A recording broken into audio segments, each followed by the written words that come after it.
అందరికీ నమస్కారం. నిన్న ఏదైతే నా బర్త్డే పార్టీ జరిగిందో ఒక చిన్న ఇంట్లో పార్టీ లాగా ఒక ఫ్యామిలీ ఫంక్షన్ లాగా జరుపుకోవాలన్న ఒక ఉద్దేశంతో ఆ రిసార్ట్లో మా అమ్మా నాన్నల కోరిక మేరకు మా అమ్మా నాన్నలతో కలిసి మా ఫ్యామిలీ మెంబర్స్తో కలిసి నేను జరుపుకోవడం జరిగింది. అక్కడ మా అమ్మా నాన్న ఫ్రెండ్స్, మా ఫ్రెండ్స్, మా ఫ్యామిలీ ఫ్రెండ్స్, మా టీమ్ మెంబర్స్ మాత్రమే ఉండడం జరిగింది. అండ్ అట్లనే లిక్కర్ ఉండడం జరిగింది, సౌండ్ సిస్టమ్ ఉండడం జరిగింది. సో సౌండ్ సిస్టమ్కి లిక్కర్కి పర్మిషన్ తీసుకోవాలని చెప్పి నాకు అస్సలు అవగాహన లేదు, ఐడియా కూడా లేదు. అది అనుకోకుండా సడన్గా ప్లాన్ చేసుకొని వెళ్ళిపోవడం జరిగింది అక్కడ. సో అందుకు నాకు అవగాహన లేదు, లేకుంటే నేను డెఫినెట్లీ తీసుకునేదాన్ని.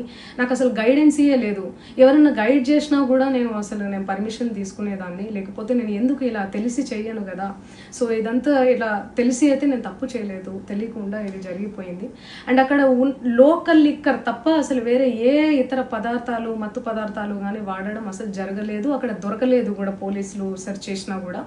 అండ్ అక్కడ ఎవరికైతే పాజిటివ్ వచ్చింది అని చెప్పి పోలీసులు చెప్తున్నారో ఆయన ఎక్కడో ఒక చోట తీసుకున్నాడు, ఎప్పుడో తీసుకున్నాడు అని చెప్పి తేలిందని చెప్పి పోలీసులే చెప్పారు.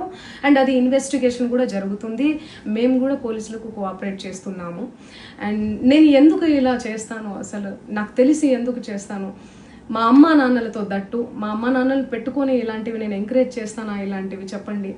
అండ్ ఒక రోల్ మోడల్గా, ఒక ఇన్స్పిరేషనల్గా ఉండాలని అనుకుంటాను, కానీ నేను ఇలా ఎందుకు చేస్తాను. సో ప్లీజ్ దయచేసి మీడియా మిత్రులకు నా విన్నపం ఏంటంటే, ఆధారాలు లేని అభియోగాలు నా మీద అస్సలు మోపద్దు ప్లీజ్.